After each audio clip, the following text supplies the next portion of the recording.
ডোমকলে জোড়া ফুলে ভোট দিন, ভোট চাইতে এলেন রাজ্যের বিদায়ী মন্ত্রী সিদ্দিকুল্লাহ চৌধুরী। তৃণমূল প্রার্থী হুমায়ুন কবিরের সমর্থনে ময়দানে নামলেন রাজ্যের বিদায়ী মন্ত্রী সিদ্দিকুল্লাহ চৌধুরী। মঙ্গলবার সন্ধ্যায় ডোমকল পৌরসভার 20 নম্বর ওয়ার্ডের প্রাক্তন কাউন্সিলর শিক্ষক রফিকুল ইসলামের নেতৃত্বে কর্মী সভায় উপচে পড়া ভিড়।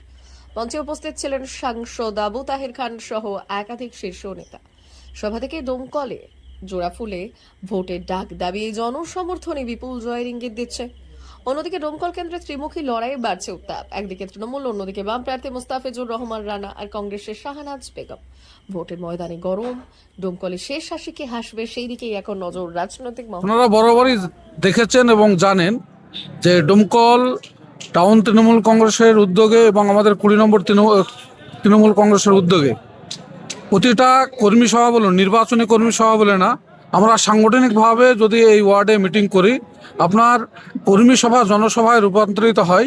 আপনারা বরাবরই দেখেছেন আজকে আমাদের প্রার্থী ডক্টর হুমায়ুন কবির সাহেবের সমর্থনে ডোমকল বিধানসভায় 20 নম্বর ওয়ার্ড তৃণমূল কংগ্রেসের উদ্যোগে আজকে যে কর্মী সভা ডাকা হয়েছিল সেটা জনসভায় রূপ দিয়েছে।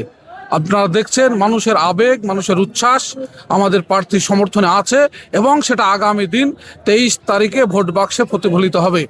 এই আশা, এই আকাঙ্ক্ষা আমরা সবার প্রতি রাখছি এবং আমিনাবাদের মানুষের উপরে আমাদের আস্থা ভরসা আছে, তারা সঠিক সিদ্ধান্ত নেবেন। আগামী দিনে আমাদের প্রার্থী ডক্টর হুমায়ুন কবিরকে এই ওয়ার্ড থেকে বিপুল ভোটে জয়যুক্ত করবেন।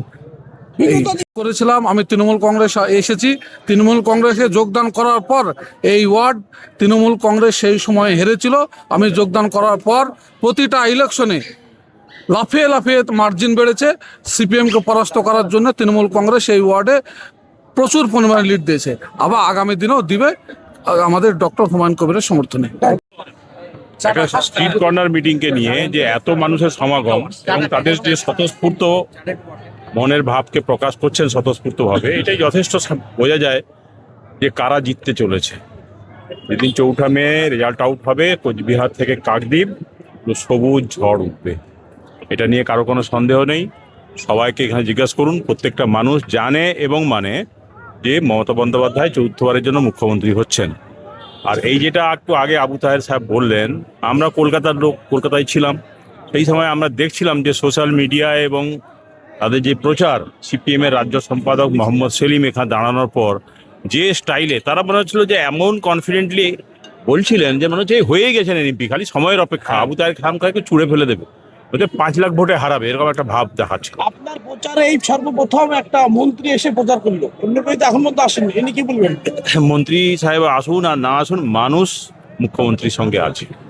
মুখ্যমন্ত্রী যে উন্নয়নমূলক কাজ, যে উন্নয়নের ধারা 15 বছর ধরে অব্যাহত রয়েছে, যে সামাজিক সুরক্ষা প্রকল্পগুলো মুখ্যমন্ত্রী মানুষের জন্য করেছেন এবং অভিষেক বন্দ্যোপাধ্যায়ের যে সাংগঠনিক দক্ষতা যা ইতিমধ্যে প্রমাণিত, সেখান থেকেই বোঝা যাচ্ছে যে মানুষের যে ঢল নেমেছে স্বতঃস্ফূর্তভাবে। মন্ত্রী সাহেবরা যদি আসেন তো আসবেন, না আসলেও কিছু ব্যাপার নয়। আজকে সিদ্দিকুল্লাহ সাহেব এসেছেন, হয়তো আরও কেউ আসবেন, কিন্তু মানুষ জয় নিশ্চিত করে। তারা বুঝতে পেরেছে যে মমতা বন্দ্যোপাধ্যায় 4থবারের জন্য মুখ্যমন্ত্রী হতে যাচ্ছে।